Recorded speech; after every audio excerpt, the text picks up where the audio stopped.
So more particulars, out of all the election law you do, do you focalize in specialize in one aspect or all aspects of election law? All election law is so narrow that it's all aspects, and there's different things every year. I mean, recounts were big this year. I actually got sent to Tampa. I got hired to go to Tampa for a recount.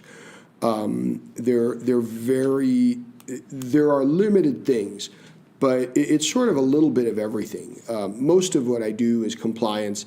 I tell clients, it's easier to hire me now than hire me after later. when it's, yeah. Wow, I like that. But it's true. I keep them honest. During the election, I do vote protection for candidates. We sign up poll watchers, and we go in and we watch the process to make sure it's not abused. Out of all aspects of election law, what do you think is the part that gets most abused in elections? Or what part would you say this is what needs the most fixing?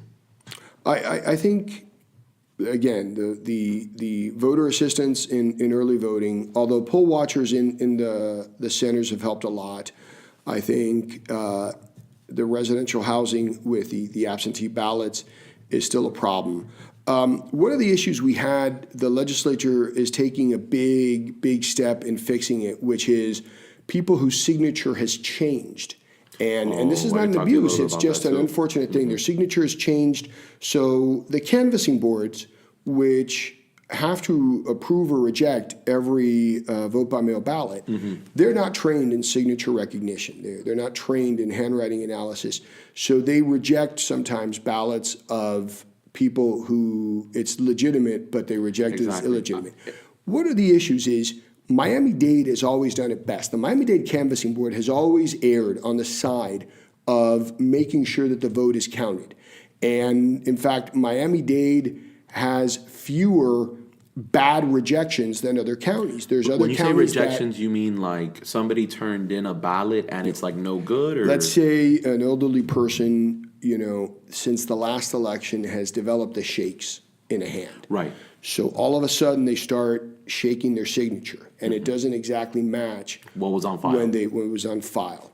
Number one, Miami-Dade, they look at what the printing of when Miami-Dade gets a ballot and it gets rejected, Miami-Dade looks at their past signatures and looks at their voter registration application, when they actually their filled it handwriting out. and printing, and basically will analyze. And even though they are not trained, they basically try to see if they can match letters, and they err on the side of accepting the ballot.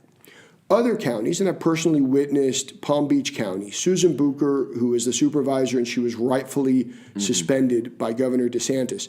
Susan Bucher would reject ballots without the canvassing board looking, would reject ballots. Just freely, no, this one doesn't work. This one doesn't work. Absolutely. Okay. And that's one of the issues. I saw a campaign that lost by 16 votes. So I could really because they completely rejected ballots.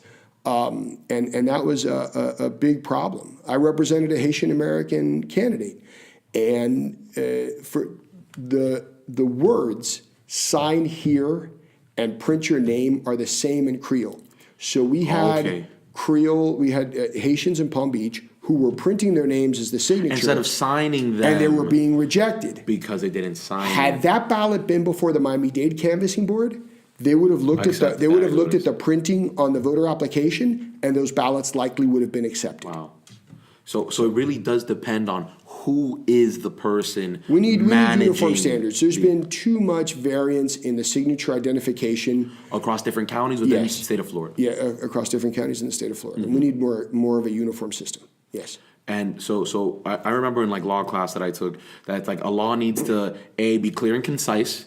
Right, it can't be subject to change, because if it changes too much, then people are "What's going on?" But also, who enforces it? Well, so who's responsible to enforce? This is part of the reason that the federal court, they didn't fully, but they went almost all the way to invalidate Florida's signature recognition law. The federal court, in the case that Bill Nelson filed, basically stated that Florida has no consistent standards, has no proper standards on signature. It's left to the discretion of each of the different canvassing boards. And for that reason, the law has to be changed. And my position is, if the rest of the counties would operate the way Miami-Dade County does, Okay. then Then the problem things would would be be a lot better. We have the best supervisor of elections in the state.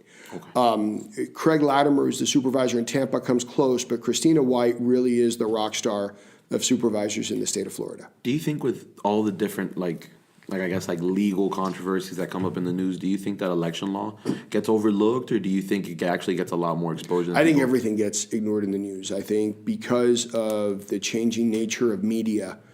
Like this one right here, we're doing a podcast. Exactly, and hopefully people watch it. But I think that the major or old traditional medias, the three networks, the local stations, don't have enough time to cover something like election law. I think other than PBS, you really don't get in-depth coverage on the nightly news. I think part of this is the fault of the broadcasters. I think part of this is the fault of the viewers. The viewers just aren't don't care. exactly demanding more in-depth Yeah. coverage. They want, The sexiness. I had a very, very dear friend who worked in the TV news business, and she always used to say, if it bleeds, it leads.